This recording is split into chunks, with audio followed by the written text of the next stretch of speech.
तपाईँले हप्ता दिन पनि जब मान्छेको सोच त फरक हुन्छ नि त्यो डेलिभरी गर्छ त्यहाँ गाडी यस्तो हो भनिन्छ ल हालिदिन्छु फ्रीमा हालिदिनुहोस् तपाईँले के राम्रो विज्ञापन गरिदिनुहुन्छ यहाँ अहिलेका रिकर्डिङ गर्छन् बेचे 10,000 5,000 खाए न मिस्त्री छ न तिनीसँग सेवा सुविधा छ त्यो केही पनि छैन त्यसपछि अब खोज्नेकोलाई डेलिभरी गर्नेलाई खोज्ने ओन्ली वान भयो जसरी पहिला पनि ओन्ली वान थियो अझै पनि ओन्ली वानै हुन्छ कि जससँग यो गाडी छ यति मोडेलको छ भन्नुहोस् तपाईँको गाडी म यहीँबाट तोकिदिन्छु तोकेको मूल्य म हालिदिन्छु राज्यले होइन कि राज्यलाई मैले हेरेको छु किनभने अहिले पहिले हेर्नुहोस् यिनी पुराना गाडीहरू पास लिने दिने यताउति कर तिर्न कोही पनि जाँदैन थियो हेर्नुहोस् हो अहिले हामी चाहे जति पुरानो गाडी होस् कर तिर्नुपर्छ मेरो लगभग वार्षिक लगभग मेरै हातबाट करोड मैले कर तिर्छु कि धेरै त होइन लगभग 2.5 करोड जतिको 2.5 करोड अब 2.5 लाखको कारोबारबाट 2.5 करोड पुग्दाखेरि म चाहिँ सन्तुष्टि छु है होइन मेरो चाहिँ म सन्तुष्टि पहिल्यैदेखि बाइक जसरी हुन्छ चढ्नुपर्छ भन्ने मलाई रहर थियो तर मसँग बजेट थिएन अब हामी एउटा साधन एउटा अब त्यतिखेर आफै अलि गाह्रो अवस्था थियो होइन बाइक त चढ्नुपर्छ भन्ने मलाई एकदम रहर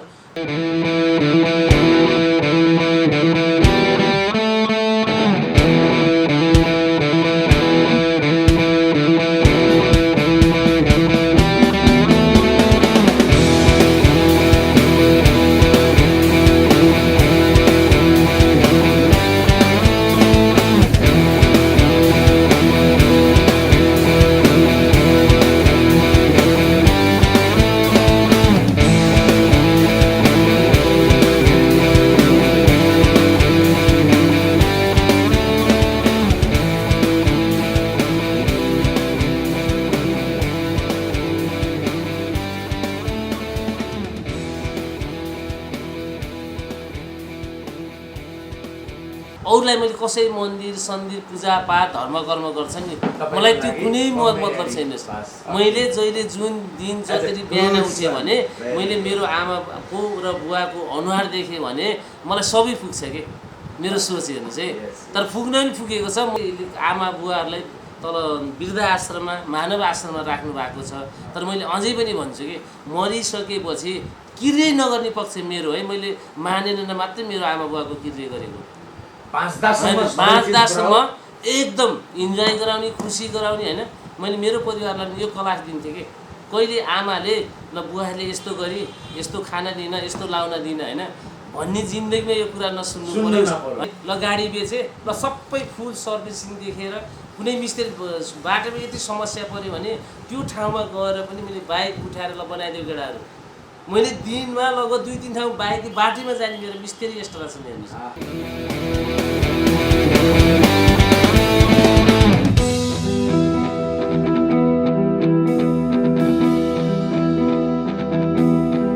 दिलीप सर नमस्कार नमस्कार हजुर नमस्कार दिलीप सर ब्रान्ड बन्नुभयो हजुर हजुर बधाई सर हो तुलसीपुरको लागि नै हो तपाईँको परिचय पाउन बाबा मम्मी तपाईँ के कस्तो पारिवारिक ब्याकग्राउन्ड तपाईँ यही तुलसीपुरको मान्छे हो कि अथवा के हो यसो समग्रमा पाउनु सर्वप्रथम त हजुरलाई चाहिँ धन्यवाद दिन चाहन्छु र मेरा सम्पूर्ण ग्राहकहरूलाई पनि धन्यवाद दिन चाहन्छु चाहे मेरो ब्याकग्राउन्ड हुनुहुन्छ नि म चाहिँ रोल्पामा जन्मेको है म चाहिँ रोल्पामा जन्मेर 52 सालमा म दाङ तुलसीपुर भन्दा मेरो डुरुवा गाविस वार्ड नम्बर 4 कोठेरीमा मेरो बस्ती आयो मेरो आमाले लिनुभएको मेरो आमा चाहिँ बितिसक्नु भएको छ अहिलेलाई होइन र पछि म चाहिँ केही वर्ष चाहिँ म डुरुवा गाविस वार्ड नम्बर 4 कोठेरीमै बसेँ रोल्पा चाहिँ कुन ठाउँमा जन्म म घरती गाउँमा घरती गाउँ अहिले माडी 1 गाउँपालिका भन्छ माडी 1 गाउँपालिका 52 सालमा म चाहिँ यता आएको त्यसपछि यहाँ म चाहिँ धेरै बिजनेस गरेँ बिजनेस गर्ने क्रममा घोराइमा पनि बसेँ म लगभग 3 वर्ष जति घोराइको पुरानो बैङ्क रोडमा फेन्सी स्टोर गरियो हजुर घोराइमा त्यसपछि म फेरि 52 साल फर्केँ फेरि म रोल्पामा 3 वर्ष काँचो कौडा पसल रोल्पाको बल्ले भन्ने ठाउँमा श्री सरस्वती प्रावि बल्ले भन्ने ठाउँ छ त्यहाँ मैले चाहिँ लगभग 3 वर्ष पढाएँ प्राविमा टिचिङ पनि गर्नु टिचिङ पनि गरेँ फ्यान्सी पसल पनि गर्नु हजुर काँचो कपडाको पसल पनि गर्नु सबै गरियो त्यसपछि फेरि म चाहिँ यहीँ फर्किसकेपछि मैले यहाँ पिपल बुट्टानेर उकालो नेर बस पार्कदेखि आउने बाटोमा दायाँ साइडमा फेन्सी गरेँ फेन्सी यहाँ पनि फेन्सी गरेँ फेन्सी गरेँ तुलसीपुरमा पनि फेन्सी स्टोर गरेँ त्यहाँ फेन्सी स्टोर लगभग 3 वर्ष जति गरेँ लगभग 10-8 वर्ष समथिङ काम भ्याइयो र त्योभन्दा मैले एउटा पहिले सुरुमा म भाग्यलक्ष्मी इन्टरप्राइजेस अहिले जो राष्ट्रिय वाणिज्य बैङ्क बसेको घरमा नरेश राज श्रेष्ठ दाईसँग मैले 3 वर्ष काम गरेँ सुरुमा स्टार्टिङ बिजनेस चाहिँ मैले उहाँबाट सिकेको है नरेश राज श्रेष्ठ दाई हुनुहुन्छ अझै पनि मलाई सम्झिनुहुन्छ माया गर्नुहुन्छ मैले चाहिँ उहाँको चाहिँ म चाहिँ कौडा पसलमा सेल्सम्यान थिएँ म र त्यहाँबाट मैले खास बिजनेस के हो भनेर म सिक्दै गर्ने बिजनेस के हो हजुर बचत के हो इन्कम के हो लगानी के हो भन्ने कुरा त्यहाँबाट प्रष्ट हुनु हजुर हजुर अनि अब तपाईँको पछिल्लो ब्याकग्राउन्ड हेर्दाखेरि चाहिँ जस्तो अब कपडा पसल टिचिङ प्रोफेसन फेन्सी पसलमै भनौँ न अधिकांश समय बित्यो हजुर अब यो दिलीप रिकन्डिसन भनिसकेपछि दाङमा मात्रै होइन हजुर लगभग मध्यपश्चिमाञ्चल साबिकको मध्यपश्चिमाञ्चलमै दिलीप रिकन्डिसन भनेपछि तपाईँलाई वा तपाईँको व्यवसायलाई नचिन्ने भन्ने छैन यो हामीले भिडियो खासमा चाहिँ अन्य युवाहरू जो कन्फ्युजनमा बस्नु भएको छ के गरौँ कसो गरौँ भन्नुभएको छ उहाँहरूलाई पनि प्रेरणाको स्रोत होस् हजुर र यहाँहरूको सङ्घर्ष र यहाँले पाएको सफलतालाई पनि जनता सामु चाहिँ राखौँ भन्ने हाम्रो उद्देश्य हो हजुर हजुर दिलीप केसी सर हजुर सर यो रिकन्डिसन हाउसमा हात हाल्ने सोचको इन्सपाइरेसन प्रेरणा आफै जाग्यो कि कसैले भन्नुभयो कि कसरी स्टार्ट गर्नुभयो कति पैसामा गर्नुभयो मेन कुरा चाहिँ होइन एकदम हजुर अब अहिले त तपाईँसँग करोडौँको गाडीहरू छ अहिले छ करोडौँ छ नि एकदम छ होइन यसले त लुकाउनु पर्ने कुरै छैन किनकि बिजनेस टक हो त्यो बेलाको स्टार्टिङमा चाहिँ तपाईँको लगानी सोच कहाँबाट कसरी आयो मसँग लगानी धेरै कम थियो सर होइन पहिले त अब सामान्य तरिकाले मैले फेन्सी स्टोर नि त्यही 3-4 लाख रुपियाँ समथिङ 5 लाख मोटामोटी होइन थियो त्यो मेरो चाहिँ फेन्सी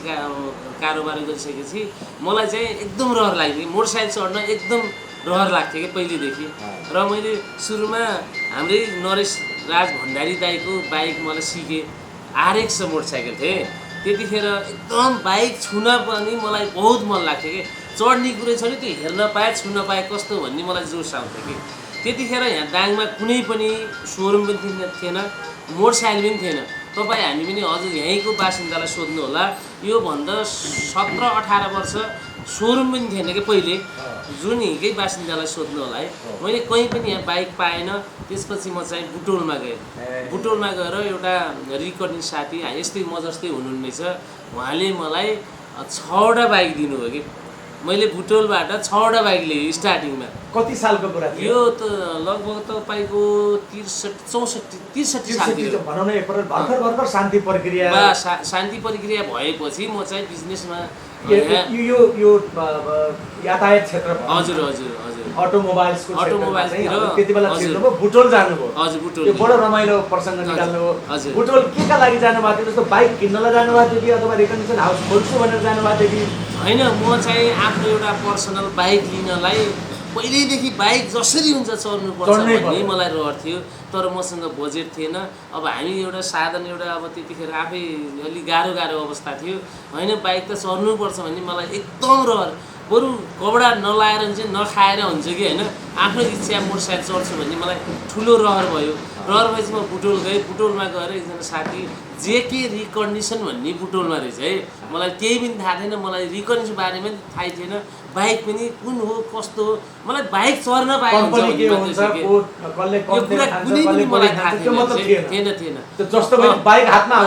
पट्काउन पाए हुन्छ म चढ्न पाऊँ भन्ने मात्रै मेरो लक्ष्य थियो त्यसपछि यताउति मेकअप गरेर 6वटा बाइक लिएर चाहिँ मतलब हजुर जानुभएको थियो आफूलाई एउटा चढ्न हजुर अनि उहाँ साउले चाहिँ तपाईँलाई 6वटा बाइक भन्यो कि तपाईँ ल तपाईँ पनि यस्तो गर्नु दाङमा लग्नुहोस् तपाईँलाई 2-4 हजार 5,000 एउटा बाइकमा आउँछ लग्नुहोस् भने ल ठिक छ भने मैले पैसा तिर्नु बुझाउनु पर्यो पुरै बुझाएर नामसारी गरेँ उसले त कहाँ पैसा नबुझाउने दिने कुरै भएन म को कहाँ के को होइन भनेर चाहिँ उसले चाहिँ उहाँले चाहिँ मलाई के गर्ने ल बाइक चढ्ने सिकाउनु हो कि बुटोलको एउटा अहिले त कता म धेरै उहाँसँग सम्पर्क पनि छैन धेरै वर्ष 63 साल भनेपछि त अहिले लगभग 17-18 कति समथिङ वर्ष 20 वर्ष पुग्न लाग्यो त्यसपछि मैले 6वटा बाइक लिएँ हेर्नुहोस् होइन लिएँ भने कस्तै लिने एउटा बाइक त मलाई खासै त्यति चलाउन पनि आउँदैन थियो चलाउन चाहिँ एउटा क्यालिभर बजाज क्यालिभर मोटरसाइकल थियो सुरुमा हजुरले सायद चलाउनु देख्नुभयो होला होइन अहिले त्यो लोप भइसकेको छ क्यालिबर मोटरसाइकल चलाएर आइयो हेर्नुहोस् अरू 5वटा बाइकहरू गाडीको यो त्यतिखेर त्यस्तो नै त्यो लामो सिट भएको के अरे हुड भएको बसमा हालिदियो राखिदिन्छन् होइन त्यो दाङमा आउँदाखेरि हेर्नुहोस् त्यसको सो पनि छैन ट्याङ्की पनि छैन ट्याङ्की ढक्कन पनि छैन सिर्फ 86 इन्जन मात्रै के त्यो गाडी चाहिँ त्यसपछि 6वटा बाइक म एउटा चाहिँ चलाएर आएँ 5वटा त्यसपछि हेर्नु त्यो गाडीको त्यो छतमा हालेको त्यो हाम्रो त्यो दाउरा साथ दिन्छ नि गाउँघरमा त्यस्तै तरिकाले दाउरा साट्दिएको तरिकाले बाइक साट्दैछ हेर्नुहोस् मलाई पनि त्यो ज्ञान भएन उसले लजाउँछ मलाई केही टुट्छ फुट्छ त्यति पनि ज्ञान भएन कि अनुभवै भएन म त म बाइक चढेँ अब आइए मजाले अब भोलि अर्को दिन ल्याइदियो भने चाहिँ ल्याउँदाखेरि त कसैको सो फुटेको छ कसैको ट्याङ्की कुचेको छ सारा खतम कबाड भएको छ भने चाहिँ त्यसपछि मैले 6वटा बाइक लगभग त्यतिखेर पनि लगभग 4-5 लाख परिगएको थियो भने चाहिँ त्यो बनाउन यताउति गर्दाखेरि मैले 4 लाखमा कारोबार उठाएँ हेर्नुहोस् लगभग 1.5-2 लाख माइनसमा गयो भने चाहिँ सुरुमा माइनसमा पुरै तपाईँको चुक्ता गाडी छ त्यसपछि मैले यहाँ अब जसरी चाहिँ एउटा हाम्रो चौधरी मिस्त्री हुन्छ अझै नजिक हुन्छ विवेक चौधरी उहाँले मलाई 700 रुपियाँ दिनुभएको अहिले मैले उहाँलाई सम्झिरहेको छु होइन तर उहाँले ल यस्तो गरेँ जे जस्तो पनि बनाएर जसरी बेच्यो जस 1.5 लाख रुपियाँ चाहिँ घाटा लाग्यो त्यसपछि अब यो के गर्ने भाग्ने जस्तो अवस्था भयो त्यतिखेरको 1.5 लाख भनेको धेरै होइन त्यसैलाई चाहिँ अब हुन्न गर्छु भन्ने जस्तो चासो बढ्दै गयो पछि बिस्तारै हेर्नु चाहिँ अलिअलि दाङमा पनि अलिअलि बाइक आउन लाग्यो क्या 1-2 वर्षपछि अलिअलि किन्ने बेच्ने अलिअलि भयो त्यसरी मैले काठमाडौँबाट 2-4वटा बाइक ल्याइयो त्यस्तै गर्ने क्रममा पछि त अहिले लगभग पछि गएर लगभग अहिले त रिकर्डिङ जता पनि देख्नुहुन्छ लगभग 10-15 वर्ष मैले सिङ्गल म मात्र थिएँ कि राप्ती अञ्चलमै होइन यो हजुरले पनि बुझ्नु होला होइन हजुरले पनि बुझ्नु हाउसको भनौँ न ट्रेन्ड अथवा यो सिस्टम सुरुवात गर्ने मान्छे तपाईँ म नै हो अझ जुन सोरुमहरूलाई पनि सोध्न सक्नुहुन्छ नयाँ सोरुम पनि थिएन कि एकजना हाम्रो प्रमोद दाईको चाहिँ हिरो सोरुम थियो र टिभीएस सोरुम थियो जो 2-4वटा बाइक नयाँ सोरुममा 2-4वटा बाइक हुन्थ्यो त्योभन्दा हुँदैन थियो त्यसपछि मैले चाहिँ बिस्तारै यहीँ उतातिर त्यही राप्ती पेट्रोल पम्पको नजिकै म चाहिँ भाडामा बस्दै आइयो पछि गएर चाहिँ गाडी पनि मैले जस 5-6 पिसबाट 10, 20, 30, 40, 50 गराइयो अहिले मसँग मोटामोटी तपाईँहरू हेर्ने 200 पिस चाहिँ छन् है बाइकहरू मसँग आफ्नै अहिले गन्यो भने 200-250 पिस छ स्टक पनि छ कारोबार पनि राम्रो छ म अहिले अन्त जानु पनि पर्दैन यो हिसाबमा चाहिँ हजुरको भनौँ न दैनिक कतिवटा बाइक एभरेजमा चाहिँ अब हाम्रो निश्चित चाहिँ हुँदैन होइन कहिले एक्सचेन्ज 2-4वटा हुन्छ सरदर हामीले 30 देखि 35वटा मासिक बेच्नै पर्छ हेर्नुहोस् त्यति बेचेन भने अहिले पनि मेरो 15-20 जना स्टाफ छ हजुरले देख्न सक्नुहुन्छ होइन यो घर चाहिँ आफ्नो यो भाडा चाहिँ तिर्नु पर्दैन यो घर आफ्नै भएको कारणले कमाएर किनेको मैले लगभग 15-20 वर्ष कमाएर यही घर किने अरू केही पनि छैन मेरो जोस यो घर चाहिँ कमाइयो किनेको कति लाख करोडपति मेरो त धेरै त होइन लगभग 2.5 करोड जतिको 2.5 करोड अब 2.5 लाखको कारोबारबाट 2.5 करोड पुग्दाखेरि म चाहिँ सन्तुष्टि छु है होइन मेरो चाहिँ म सन्तुष्टि अब यसमा मैले हजुरलाई सोध्न खोजेको रिकन्डिसनमा हात हाल्नुभयो यहाँले हजुर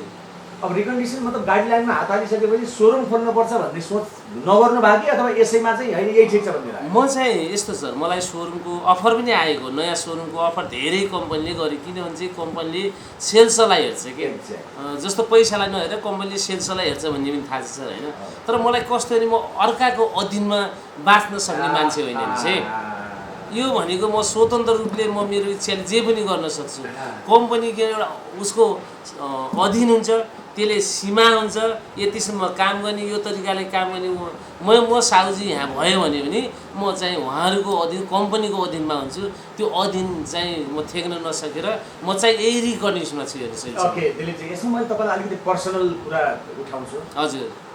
म गलत छु भने विष्णु त गलत छस् भन्नु होला नत्र भने हजुर आम नेपालीको त्यो बेलाको जनजीवन भनेको हजुर एउटा भनौँ न गरिबी पृष्ठभूमि भनौँ न एक प्रकारले हजुर अब मम्मीले दुःखमा साथ दिनुभयो तपाईँलाई हजुर मम्मीलाई सुख दिने बेला मम्मी तपाईँसँग हुनुहुन्न? नै यस्तो मेरो मम्मीलाई चाहिँ 52 सालदेखि यहाँ रोल्पादेखि दाङमा लिएर एकदम जोस यहाँ मलाई अहिलेसम्म पुर्याउने मेरो आमा बुवाकै देन अहिले पनि सम्झन्छु। मैले नजिकै हेरेँ मेरो घरको सिरानमा पनि आमा बुवा हुन्छ र यही स्वरूपमा पनि अरूले अरू पूजापाठ गर्छन्, अरू के धर्म कर्म गर्छ, मैले केही पनि गर्दैन। म साँझ बिहान आमा बुवालाई सम्झिन्छु, हट्टे हुन्छ धुपबत्ती बाल्छु, अरू हामीले सारा के गर्ने त्यो केही पनि छैन मेरो है। छोराको यो साम्राज्य देख्ने बेला बाबा मम्मी हुनुहुन्न, हजुर मिस गर्नुहुन्छ बाबा? बुवा चाहिँ मेरो 52 सालमा 50 सालमै बित्नु भएको, मैले त्यति अलि थाहा पाउँदैन होइन। आमा चाहिँ लगभग भर्खरै 72 सालमा हो। 72 सालमा जोस यहाँसम्म पुगेर तुलसीपुरमा खुट्टा टेकाउने नै उहाँले चाहिँ डुरुवामा टेकाउनु भयो आमाले। त्यसपछि त अब यहाँ बाटो त देखाइसकेपछि आफै पनि हिँड्न सिक्यो होइन। त्यसरी आमालाई पनि मैले जोस त्यो अहिले पनि अरूलाई मैले कसै मन्दिर सन्दिर पूजापाठ धर्म कर्म गर्छ नि, मलाई त्यो कुनै मतलब छैन। मैले जहिले जुन दिन जसरी बिहान उठेँ भने मैले मेरो आमाको र बुवाको अनुहार देखेँ भने मलाई सबै पुग्छ कि मेरो सोच हेर्नुहोस् है। तर पुग्न पनि पुगेको छ। म चाहिँ अरूले चाहिँ यस्तो गर उस्तो होइन, मान्छेमा हेर्छन्। मैले आमालाई पनि यसरी पालेको हो कि लगभग हल्का फुल्का बिरामी भने घरमै के डक्टर लगेर हुन्छ के गर्छ। अहिले कसैले यस्तै आमा बुवाहरूलाई तल वृद्ध आश्रममा मानव आश्रममा राख्नु भएको छ। तर मैले अझै पनि भन्छु कि मरिसकेपछि किर्य नगर्ने पक्ष मेरो है। मैले मानेन मात्रै मेरो आमा बुवाको किर्य गरेको 5-10सम्म एकदम इन्जोय गराउने, खुसी गराउने होइन। मैले मेरो परिवारलाई यो क्लास दिन्थेँ कि कहिले आमाले ल बुवाले यस्तो गरी यस्तो खाना दिन यस्तो लाउन दिन होइन भन्ने जिन्दगीमा यो कुरा नसुन्नु पर्यो होइन। तर मरेको दिन अर्को दिन हामी जे गरौँ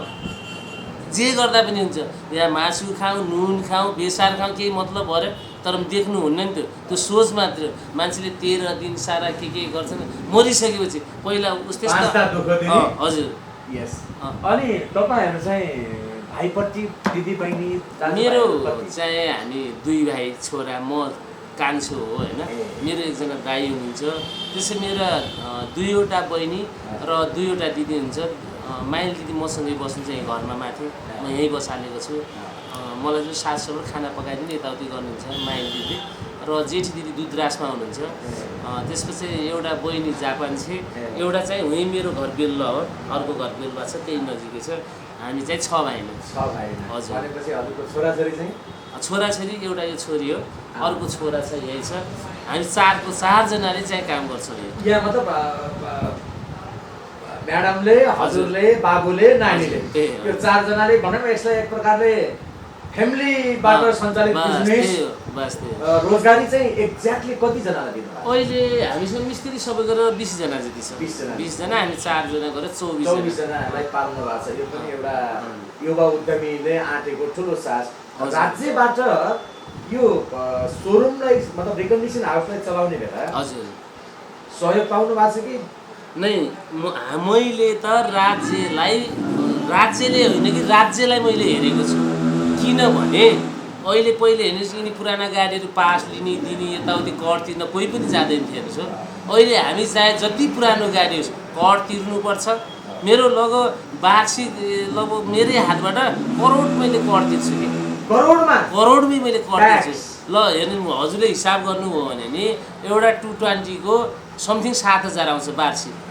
2 वर्षको जरिमाना सहित गरेर 15-20 हजार आउँछ भनेपछि 200 को गर्दाखेरि करोड काट्छ कि। भनेपछि तपाईको बिक्री नभएर यही राखे पनि हामीले कर तिर्नै पर्छ नि। यो जस्तो हामीले साउनदेखि अग्रिम कर तिर्नुपर्छ नि, 2 वर्षको तिर्नुपर्छ कि। अहिले 83-84 हुन्छ, 2 वर्षको कर तिर्दाखेरि हामीले त सरकारले हेरेको होइन कि हामीले हेरेका छौँ यो बिजनेसमा यस्तो हुन्छ। एकदम यहाँलाई बधाई छ, किनभने देशको अर्थतन्त्र बनाउनमा पनि दिलीप केसी सरले आफ्नो ठाउँबाट भूमिका खेल्नु भएको छ। एकदम खुसीको कुरा। यो रिकन्डिसन हाउस सञ्चालन गर्ने बेलाको दुःख के छ त? जस्तो देख्ने बेला हाँसेको त हामी देखेर अब तपाईँलाई दाङको सुन मान्छे भन्दा पनि हुन्छ। यो पनि खुसियालीको एउटा मापन हो। एकदम बाबु नानीहरू सेल्फ इम्प्लोइड छन्। छोरो काँदाला छोरी काँदाला भन्ने समस्या छैन। म्याडमले दिउँसभरि बसेर के गर्ला भन्ने छैन, एउटा कुर्सी सम्हाल्नु भएको छ। हजुरले यत्रो साम्राज्य सम्हाल्नु भएको छ। त्यो रिकन्डिसनमा आउने ग्राहकहरू कस्ता हुन्छन् अथवा चाहिँ दुःख के? जस्तो यो ग्राफ ठिक भएन अथवा चाहिँ यहाँनिर मिस्टेक हो भन्ने त्यस्तो केही अनुभव हुन्छ कि हुँदैन? नै यस्तो छ, यो रिकन्डिसन हेर्दाखेरि हामीले बाइकहरू भित्र बाहिर चार्जेका हुन्छ है, यसको दैनिक मिटर घुमिरहेको छ करको लागि होइन, कर हामीले दैनिक तिर्नुपर्छ। त्यस्तै गरी अब जस्तो हामीले गाडीहरू यहाँ राखेका हुन्छ, हजुरले मजाले चलाएर यहाँ छोड्नुहुन्छ, एक हप्तापछि यो गाडीको उस्तै पऱ्यो, इन्जन पनि सिज हुन्छ, ब्याट्री डाउन हुन्छ, सबै कुराहरू माइनस हुन्छ कि। जस्तै ग्राहकले के छ, मैले त 1 लाखमा दिएँ डेलिभरी गर्नेछुन भन्नुहुन्छ है, मैले 1,20,000 भन्छु त्यही गाडीलाई है। त्यसै हजुरबाट मैले 1 लाखमा किनेँ, दोस्रो ग्राहकलाई 1,20 भन्छु, त्यो गाडीको खर्च लगभग 10-15 हजार खर्च आएछ हुन्छ कि। त्यो हजुर ग्राहकले नबुझिदिनु, ओहो मबाट त 20,000 खानु हो,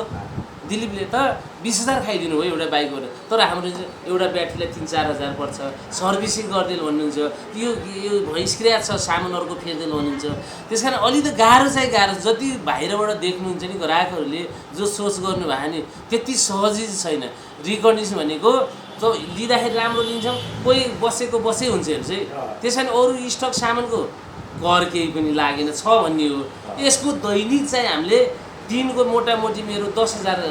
दैनिक दिनको कर लाग्छ हेर्नुहोस्, 10,000 मिनिमम। 200 को हिसाब गर्नुहोस्, लगभग बुलेटको हामीले 11-12 हजार तिर्छौँ, 220 को 7,000 तिर्छौँ, 150 को चाहिँ जस्तो 5,000 तिर्छौँ, मिनिमम पनि 3500 देखि घटीको हाम्रो कुनै पनि गाडीको छैन हेर्नुहोस्। जस्तो तपाईँको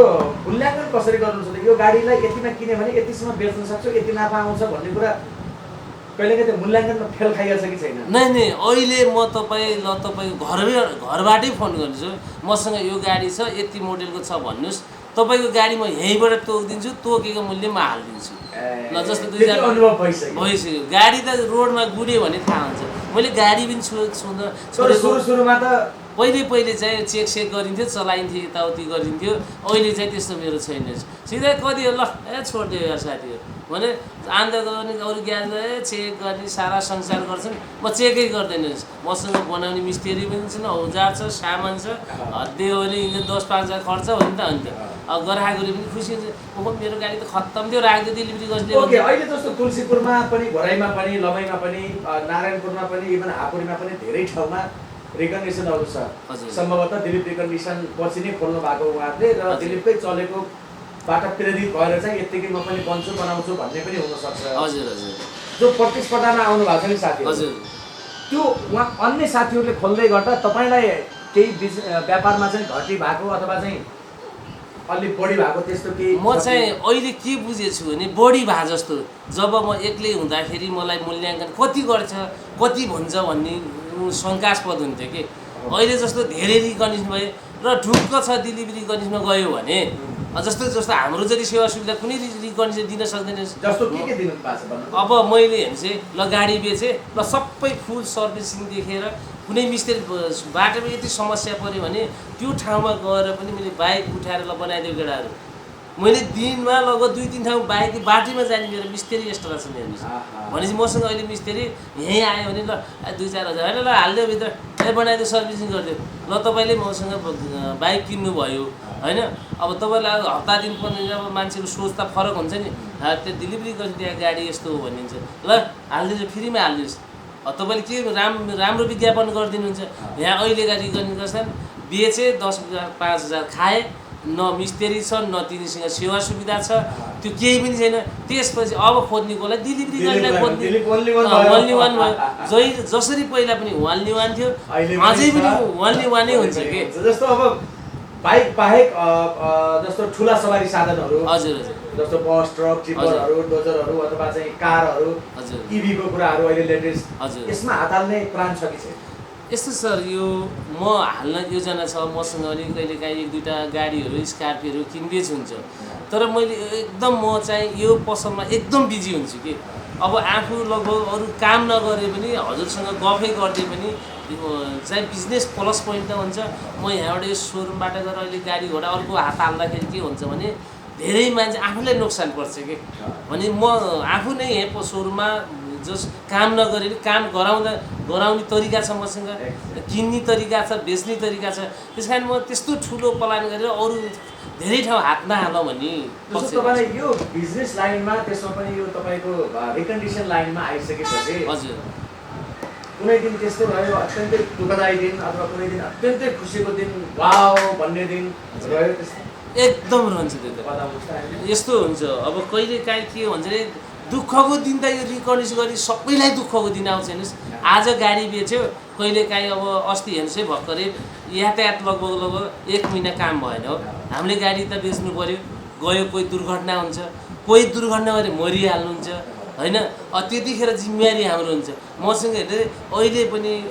लगभग हाम्रो अदालतमै मुद्दा 10-11 चलिरहेको छ मलाई मात्रै कसले बेचेको दिलीप लिन्छ अस्ति भर्खरै एउटा सामान्य एउटा गाडी बेचेको थिएँ यी वर्गमा 10 चोटि धाउँछु हेर्नुहोस्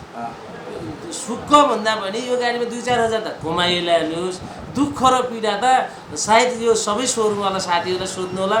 एकदम दुःख छ कि अब जस्तै हाम्रो शनिबार गाडी बेच्यौँ ल पास गरिदिएको छैन एक्सिडेन्ट बनाइहाल्यो मान्छे अब घाइते भयो अथवा कोही डेटै भइहाल्छ हजुर तपाईँहरूले देख्नु होला पत्रकारले दैनिक सरदर घोराई तुलसीपुर नेपाल जोस यो सरदर एउटा मान्छे मर्या हुन्छ कि अहिले भर्खरै पनि अस्ति गुमराचुकमा एकजना मऱ्यो फेरि हिजो अस्ति पनि त्यही एकजना चौधरीको पनि एक्सिडेन्ट नै भएर त्यही बित्नु भयो होइन त्यो घटना कसको नाममा थियो त्यो पर्याको बिदाको दिन हुन्छ के हुन्छ पुलिस प्रशासनले के भन्नुहुन्छ भने खै तपाईँ तुरुन्त आउनुहोस् त्यहाँ मान्छे ढल्या छ त्योभन्दा पहिले हामी चाहिँ हाजिर हुनुपर्छ कि जस्तो कि उसकै नाममा हुनु पऱ्यो कारणवश हामीले गाडी पास गर्न सक्दिनँ भन्नु हो जस्तो अब 3 बजे पछाडि यातायात बन्द भयो गराएको कोही बिहानै आउँछ म सर 1-2 दिनपछि पास गर्छु भन्नुहुन्छ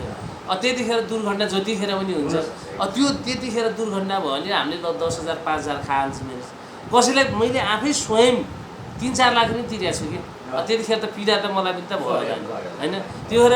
सुख त अब यस्तै हो खुसी नै देखिन्छौँ तर जुन रिकर्डिङ साथीहरू हुन्छ जुन सोरुमवाला हुन्छ यो बिजनेस देख्दाखेरि सजिलो त देखिन्छ तर दुःख र सङ्घर्ष मानसिक तनाव त अरू बिजनेसभन्दा 3 खण्डी तनाव भएको बिजनेसै हो मलाई मात्रै जुन बिजनेस गर्नुभएको सबैलाई यो लाइनलाई यो लाइनमा आउँदै गर्दाखेरि अब बाबु नानीहरूले पढ्छन् पके पनि होइन हजुर फ्यामिलीबाट सपोर्ट कस्तो पाउनु भएको छ के भन्छन् बाबु नानीहरूले होइन हामी चाहिँ तपाईँले गर्नुहोस् अब यो बिजनेस हामी त जापान कोरिया अस्ट्रेलिया अमेरिका अब हामी थोकिन्छौँ तपाईँबाट हामी यहाँ गर्दैनौँ भन्ने त्यस्तो शब्द यो क्वेसन आयो छोराछोरीबाट दुवैबाट आयो ब्याचलर क्लियर गर्यो नानीले 12 पास पढ्दैछ 12मा ब्याचलर क्लियर गरिसकेको छोराले अहिले लगभग 75% मैले नानी बाबु परिवारलाई जिम्मेवार दिइसकेँ मैले अहिले लगभग 25% मात्रै म सोरुममा ड्युटी दिएको छु किनकि मेरो पनि लगभग 15-20 वर्ष यही काम गर्दाखेरि त मेरो पनि त मोड फ्रेस हुन पाएको छैन नि त होइन भनेस् त त्यस कारण मैले के भनेको छु भने छोराले पनि एकचोटि कुरा उठाएको थियो बाबा म चाहिँ अमेरिका जान्छु भनेर सबै उसको साथीहरू गए ल त मैले यहाँ 10-15 जना स्टाफ राख्ने होइन त उहाँ गयो भने त्यसले काम त गर्ने होला तँलाई पैसाको अपुग छ केही छ भने भन होइन भनेपछि अहिले चाहिँ बाहिर घुम्न जाऊ फ्रीमा घुमेर आऊ बरु त्यो पनि मैले साथ सपोर्ट गर्छु ल छोरा छोरी स्वास्नीलाई त्यस्तो रहर इच्छा छ भने जाऊ केही छैन 2-4 लाख म बिहोरिदिन्छु तर कमाउन जाने होइन नि त हामीलाई कमाएर धेरै के चाहिएको छ र खाना लाउन पुगेकै छ मजाले घुमेकै छौँ हो भनेपछि अमेरिका गएर एउटा नोकर दास बन्यो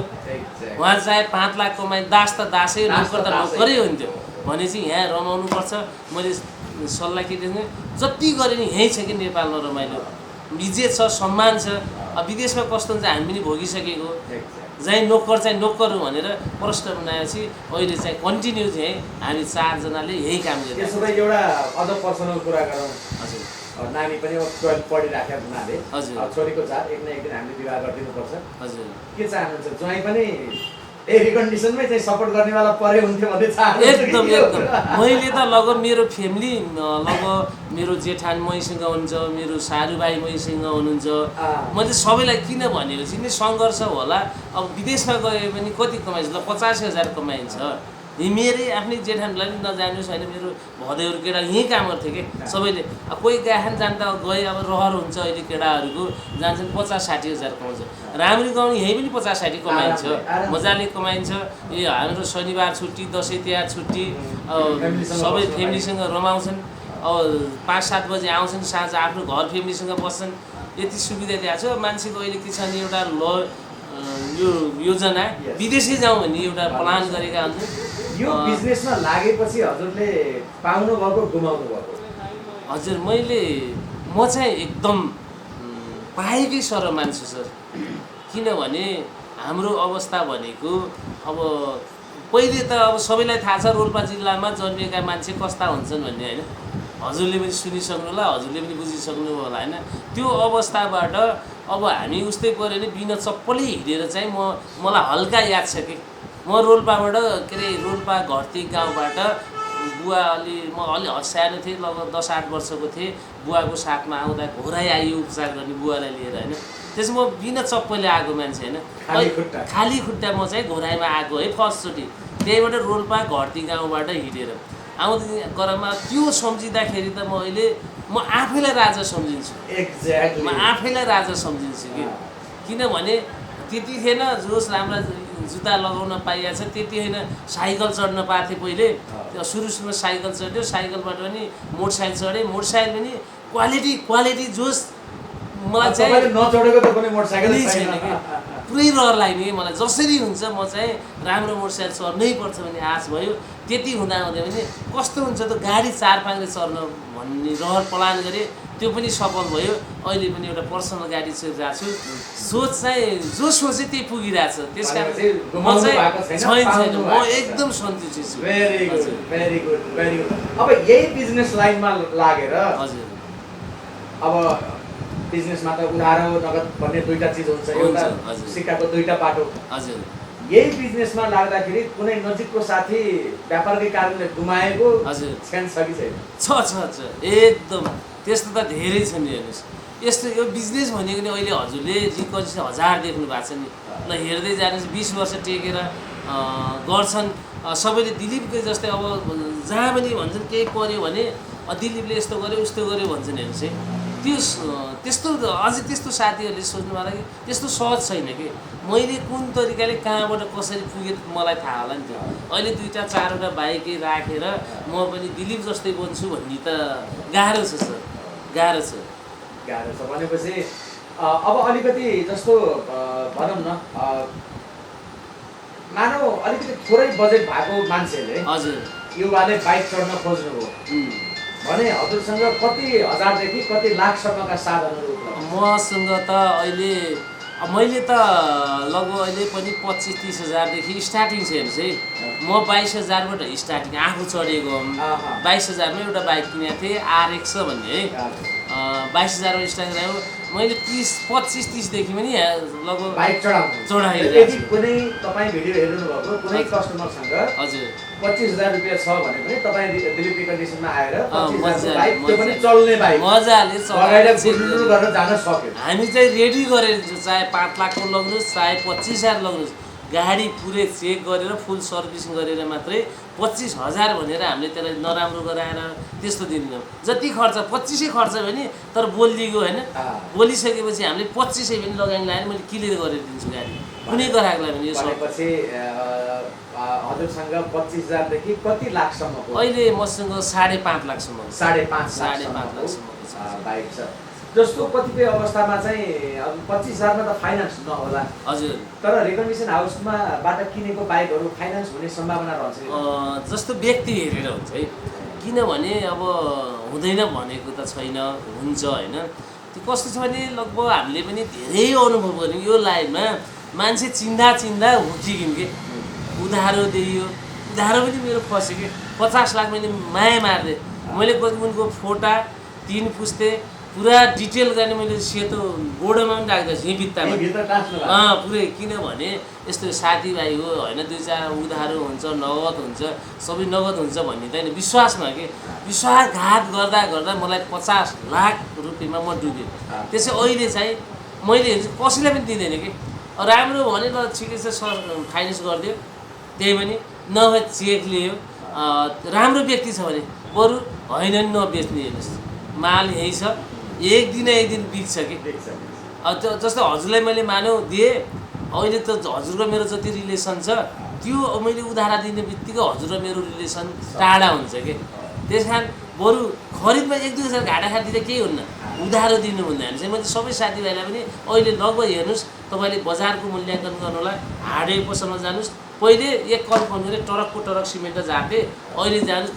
कसैले पनि दिँदैन कि सामान्य धेरै बन्द भयो, व्यापार राम्रो भयो। जस्तो किनभने चाहिँ हाम्रो प्लानै त्यही गरेका हुन्छ, यसरी ल नगद भयो भने छुट पनि हुन्छ, राम्रो हुन्छ भन्ने प्लान बनाउँछ। पहिले त सबै के थियो दिलीप कहाँ गएपछि मोटरसाइकल 5,000 दिनुहोस् 2.5 लाखको मोटरसाइकल दिन्छ, सबैको त्यही घुम्यो हेर्नुहोस्, दिन पनि दिए लगभग 1.5 वर्ष दियो, भएको सिरी सम्पत्ति सबै जान लाग्यो हेर्नुहोस्। अब चाहिँ बन्द गराउनु पर्छ भनेको, त्यो गराउँदा झन् व्यापार राम्रो भयो हेर्नुहोस्। आउँछ साथीहरू टक्क काट्छ पैसा छैन भोलि यहाँ पर्सि आउनु लाग्छ भन्छ कि पर्सि आउनुहोस् या तपाईँ गाडी यहीँ राखिदिन्छु हो, तपाईँले किने सर मान्नुहोस् भने त्यो उहाँ टक्क आउनुहुन्छ, उहाँलाई बाध्यता हुन्छ। अब पर्सि लिने मान्छेले त्यो कोही कस्तो हुन्छ सबै एक नाच्नु हुँदैन कि, कसको यसलाई कसरी चाहिँ घोप्टो पाएर ठगौँ भन्ने पनि हुन्छ कि, त्यो भएर म सिधै गराएकोले अहिले चाहिँ यो पर्सि चाहिँ दिन्छु कि पर्सि चाहिँ दिन्छु। दिलीपजी जस्तो अब जिन्दगीमा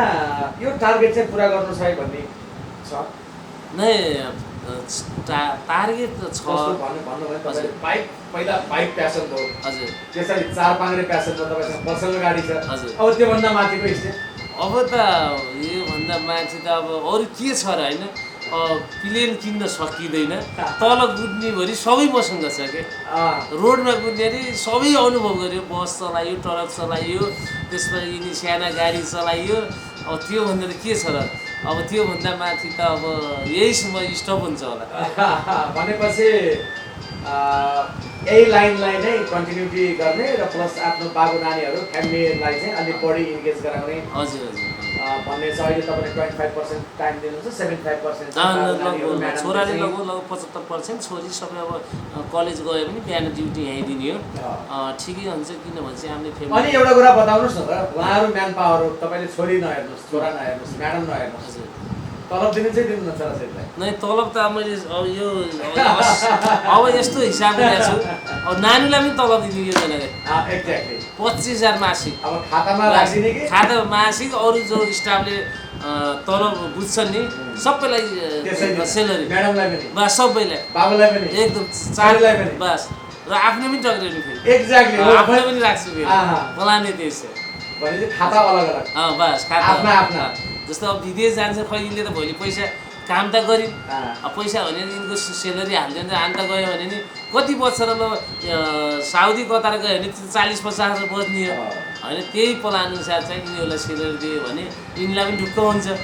त्यो चाहिँ योजना गरेको छु। राइट। अनि घडेरी कतिवटा छ त तुलसीपुरमा अथवा दाङभित्र भन्नाले घडेरी कतिवटा को मेरो छैन, मेरो घरेली यही घर हो। यो पनि अब लोन त हामी व्यापारीको लोन हुन्छ, हजुरलाई थाहै होला होइन। त्यसपछि मेरो मेन घर चाहिँ बेलुवा हो, त्यहाँ बस्न 3 कट्ठा जग्गा छ सिरिप, र यही घर मेरो। त्यो अरू केही पनि छैन, मलाई धेरै चाहिएको पनि छैन। यहाँ सम्पत्ति भएको मान्छे धेरै देख्यो, उनको अवस्था हेर्दाखेरि सम्पत्ति धेरै नभएको राम्रो लाग्यो कि मलाई। यतिकै ठिक छ भन्नेमा तपाईँ धेरै भयो भने यो झन् तनाव टेन्सनहरू चाहिँ यहाँ म धेरै साथीहरूसँग बस्यो, खाइयो, घुम्यो, रिल्याक्स गर्यो। ठुला यहाँका चाहिँ जस हाम्रो एकदम अग्रजसँग बस्दाखेरि पनि एकदम के अरब खरबको कारोबार हुन्छ, उहाँहरूको नियत हेर्दाखेरि ओहो अर्कै कि मेरोभन्दा पनि सानो नियत कि, म त नभएर पनि सानो नियत गरेँ होला। त्यस्तो भएको हुनाले धेरै सम्पत्ति राख्ने पक्ष र धेरै पुरै घडेरी जग्गा स्टक राख्न मलाई त्यो इच्छुक छैन। तपाईँको विवाह चाहिँ बाबा मम्मीले गरिदिनु भयो कि आफै गर्नु? नै मैले आफै गरेको। अब बुवा चाहिँ बितिसक्नु भएको थियो, आमा हुनुहुन्थ्यो। ल ठिक छ, यो अब हामीले म यहीँ बिजौरीबाट गरेको छु, ओलीको छोरी गरेको छु। मेरो ससुराल चाहिँ यो बिजौरीमा हो, म आफै गरेको खास। के छ ससुराली खलकबाट कहिलेकाहीँ फिडब्याक चाहिँ अच्छा जमाइ पाइयो भन्ने आवश्यक लाग्छ होला। अब उहाँहरूले मलाई पुरै साथ सपोर्ट दिनुहुन्छ, उहाँको लगभग फ्यामिली दाईहरू जेठानीहरू यहीँ हुनुहुन्छ। त्यसपछि अब मैले राम्रो कारोबार गरेको हुनाले उहाँहरूले नि मलाई साथ सपोर्ट दिनुभएको छ। ठिक छ, खुसी हुनुहुन्छ, मदेखि खुसी हुनुहुन्छ। तपाईँ एउटा सोसाइटीको असल नागरिक, एउटा असल व्यवसायी, असल जमाई, असल छोरा, हजुर, असल बाबा, असल श्रीमान हुँ भनेर दाबी गर्नुहुन्छ? नै त्यो त गर्छु कहिलेकाहीँ म्याडमसँग भेला पर्छ नै पर्दैन मलाई त्यसरी। फेरि त्यो यस्तो हो कहाँ हो के हो मलाई फेरि क्वेसन गर्दै गर्दै गरेको फेरि मन पर्दैन उनले थाहा पाइसक्यो छोराछोरीले जस्तो मलाई सोध्न कहाँ गयो के भयो कसरी हो यो विषयवस्तु चाहिँ मलाई सोध्दैन म चाहे जुन तरिकाले हेरेँ भने म मेरै तरिकाले हेर्छु मैले उनलाई कुनै कमी कम्प्लेन गराउने त्यस कारण मलाई त्यस्तो नेगेटिभ भन्ने सोचै हुने मलाई साथीभाइको कारणले गर्दाखेरि कतै जाकिनु भएको छ साथीभाइको कारणले त हिरासतै बस्नु परेको अथवा चाहिँ केही विवादमा मुद्दै लागेको अथवा चाहिँ कुटाइ खाएको कुटेको अथवा यस्तो कुनै त्यस्तो त धेरै छ भइहाल्छ त्यस्तो त अब एकचोटि अब हिरासतमै पनि बस्यो 30-35 दिन साथीभाइको कारणले त्यस्तो त भइहाल्छ यो लाइनमा त भइहाल्छ हजुर पनि गलत सङ्गत पनि गरिएछ सबै गरिन्छ सबै अनुभव छ जाँड रक्सी खानुहुन्छ कहिले झाड पनि खाए केही बाँकी छैन मलाई कमी भन्ने केही पनि छैन कि अनि युद्धकालमा म रोल्पामा थिएँ सायद हजुरले सुन्नुला पडचण्ड कुबेर ओली हाम्रो रोल्पा घरती गाउँमै बस्नुहुन्थ्यो खाना हाम्रो चाहिँ उही घरती गाउँमा हुन्थ्यो किनभने म त्यही ठाउँमा बस्दाखेरि पनि जस त्यहाँ बस्दाखेरि धेरै कुराहरू सिकेँ कि म त्यसरी अब त्यतिखेर हजुरले थाहा पाउनु होला नि एक टिचर एक घर एक परिवार अनिवार्य निस्किनु पर्थ्यो लड्न जानै पर्थ्यो होइन म पनि 3-4 लडाइँमा म लड्यो छापामार सेना टिमसँग अब स्वयंसेवक जस्तो हुन्छ कि त्यतिखेर त्यो सुन्नु होला त्यतिखेर 2-3 यहीँ घट्यो एकदमै धेरैचोटि म फेरि त्यो जो सङ्कटकाल थियो नि त्यतिखेर म चाहिँ मलाई शिक्षक परिचय पत्र बनाएको थिएँ मैले अरू त्यहाँ रोल्पाबाट दाङ एकजना पनि झर्न पाउँदैन थियो त्यो हजुरले पनि देखेको है त्यसपछि मलाई फेरि अलिकति एउटा सानो समस्या के भयो म रोल्पाबाट आएको मेरो घर चाहिँ तेघारा म राति घरमा सुतेको बेला पुलिसले छापा माऱ्यो मेरो घर राति 4 बजीतिर है बिहानको 4 बजीतिर त्यसपछि म भाग्न सफल भएँ त्यहाँको वरपर छरछिमेकीले यो माओवादी हो भनेर त्यसपछि मेरो सानो खुकुरी थियो होइन त्यो खुकुरी म त्यस मकैबारीबाट भागेँ बर्खाको साउनको महिना हो साउनतिर त्यसपछि म चाहिँ घरबाट भागेँ घरबाट भाग्दाखेरि मलाई झन्डै गोली 2-3 फायरिङ चल्यो कि पुलिसहरूले त्यसपछि म मकैबारी यस्तै सुस्दै रोलिङ गर्दै गर्दै यस्तै बाँसको झाडी थियो त्यसमा गएर मलाई लगभग 2-3 फायरिङ चल्यो कि तेघारामा त्यसपछि त्यहाँबाट भागेर म चाहिँ जङ्गल बस्न पनि बाध्यता हो त्यसपछि म त्यस्तै हतियार आफै युज त गरेन अब त्यो त सबै फ्री थियो मलाई रोल्पामा सबै थियो मलाई सबैले साथ सपोर्ट पनि दिन्थ्यो आफ्नै गाउँ भएको आफ्नै खाना बस्नलाई केही पनि थिएन त्यसरी रोल्पा पनि धेरै बस्छु म त्यतिखेर त्यो 27 महिना भने नि हजुरलाई त्यही अवस्थामा उता बस्नु पऱ्यो कि दाङमा छिर्न नदिने भएको टोलीले होइन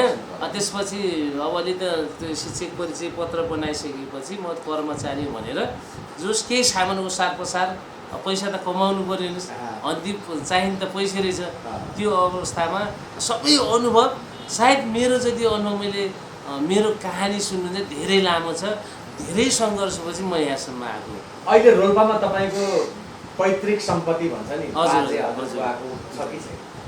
हामी चाहिँ सबै बेचिसकेका छौँ र अझै पनि म हिजो सारी अस्ति पनि म घरती गाउँमा गएँ त्यहाँ जाँदाखेरि मेरो यहाँ जति समाज बनाएको छु नि म त्यति त्यहाँ म चाहिँ अहिले गयो भने नि एकदम मलाई चाहिँ सम्मान छ त्यहाँ म धेरैचोटि कहिले केही फुटबल कार्यक्रम चाहिँ केही के भन्छ ल है सौजन्य डेलिभरी गर्नु ल ठिक छ अस्ति भर्खरै 30,000 एउटा फर्स्ट पुरस्कार भलिबललाई थियो दिए त्यहाँका साथीहरूले सबै छ रोल्पामा टिम कस्तो चिन्नु भएको छ र मैले आफ्नो गाउँघर हो अहिले पनि जे पऱ्यो भने त्यहाँ साथ सपोर्ट सहयोग गरिरहेको छु होइन एकदम माया छ मेरो किनभने मेरो जन्मिएको ठाउँ हो जन्मिएको चाहिँ विगत छ अप्ठ्यारो छ अझै पनि त्यो मेरो घरमा गाडी पुग्दैन त्यही पनि मैले 1 घन्टा गाडी राखेर त्यो जो हाम्रो बुवा आमाले बेचेको घर छ त्यहाँसम्म अहिले पनि म जान्छु कि टाइममा बाबु नानीहरू गएको छन् सबै गइसकेन बाबु हिजो सार अस्ति गएर यही हप्ता गएर आएको छ चाहिँ हाम्रो सबै अब कोही दुःख सुख हुन्छ नि बिएसी अब सबै समाज हुन्छ अब हाम्रो लगभग आधा फ्यामिली जस्तो घर परिवार त हुँदैछ त्यो हामी गइरहेको छौँ भनेपछि पछि भविष्यमा चाहिँ फेरि फर्केर रोल्पा जान सक्ने सम्भावना रहन्छ या नै अब यस्तो छ अब रोल्पामा के छ भने सक्नु छ किनभने त्यहाँ गएर मैले यहाँ 20 जना चलाएको छु त्यहाँ कुनै कम्पनी खोल्न सकिन्छ फ्याक्ट्री खोल्न सकिन्छ खसी पाल्न सकिन्छ बाख्रा पाल्न सकिन्छ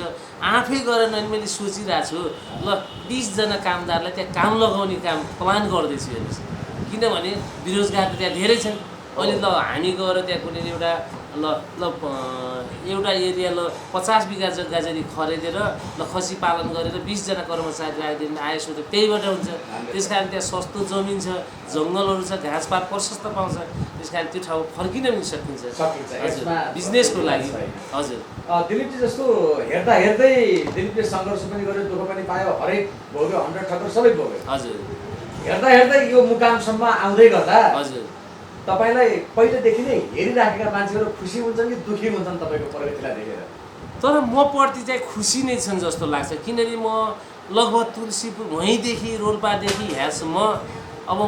कहिलेकाहीँ त्यस्तो भयो भने म अहिले जुनै साथीहरू छ म तपाईँसँग भने जुन ठाउँले चाहिँ हजुर सम्मान गर्ने मेरो बानी छ है, चाहे जस्तो हुन्, चाहे गुन्डा हुन्, ट्याबी हुन्, दाई भन्छन्, भाइ भन्छन् होइन। हाम्रो अब सबै साथीहरूसँग चाहिँ म त्यो ठुलो बनेर म यस्तो हुँ, म उस्तो हुँ भनेर, चाहे बच्चासँग बच्चैको सङ्गत गर्छु, हजुर ठुला बडासँग बडा नै सङ्गत गर्छु कि। त्यो भएर मलाई खासै त्यस्तो जिन्दगीमा दुश्मनभन्दा धेरै दोस्ती छ। दोस्ती त धेरै छन्, म जहाँ बसेँ त्यहाँ जोस मेला नै हुन्छ कि। दुश्मन छैन छैन ढुक्क आउने सबै दोस्ती। दोस्ती त जुन ठाउँमा गयो त्यही हुन्छ कि। Good life, what a good life, what a good life. यो मुकामसम्म आउने बेला 2052 सालमा बित्नु भएको आदरणीय अङ्कल त्रिशु खत्री हजुर मेरो मम्मी दुवैजनाको स्वर्गवास होस्। हजुर एउटा असल छोराको आजको मितिसम्मको प्रगतिमा बाबा मम्मीको पनि साथ भइदिएको भए म अझ धेरै खुसी हुन्थेँ भन्ने लाग्छ। एकदम मैले सपना देख्छु अझै पनि मैले के भन्छ मेरो आमा बुवाले सम्झेर म यहाँसम्म पुगेको हुँ, मेरो आमा बुवाको कलास हो भन्ने चाहिँ मलाई अझै पनि लाग्छ, गर्व लाग्छ कि। किनकि यो मैले गरेको देन होइन, यो जति देन छ नि आमा बुवाको देन हो भन्ने मैले सम्झिन्छु। कसैले भन्छ मैले गरेर भयो, यो वास्तवमा आमा बुवाले गरिदिएको जस्तो लाग्छ कि मलाई यो काम पनि हो। त्यसकै क्षणलाई सम्झिँदाखेरि बाबा आमालाई सम्झिँदाखेरि आँखाबाट आँसु आउँछ मलाई टाइम यस्तो पीडा पनि हुन्छ किन भनेपछि म गाडी घोडामा हिँड्छु, त्यो कमसेकम मेरो आमा बुवा भइदिएको मैले गाडी घोडामा त्यो रोल्पा लगेर नि घुमाउँथेँ कि होइन। मलाई त्यतिखेर पीडा हुन्छ, त्यतिखेर चाहिँ पीडा हुन्छ।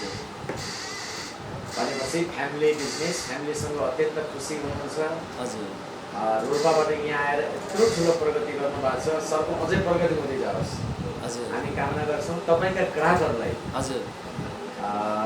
केही भन्नु छ? मेरा ग्राहकहरूलाई सर्वप्रथम एकदम धन्यवाद दिन चाहन्छु। म यत्रो वर्ष चाहिँ काम गर्दै आएर उहाँहरू ग्राहकले पनि मलाई एकदम सम्झिराख्नु भएको हुन्छ र उहाँलाई धेरै धेरै धन्यवाद दिन चाहन्छु र अझै पनि सेवा गर्ने मौका दिनुहोस्। यो अफर तपाईँहरू ग्राहकले कोही अरूले देला, तर डेलिभरी कन्डिसन जस्तो सेवा सुविधा दिने एउटा डेलिभरी कन्डिसन होला, त्यस कारणले अनिवार्य डेलिभरी कन्डिसनलाई सम्झिनुहोस् भन्न चाहन्छु।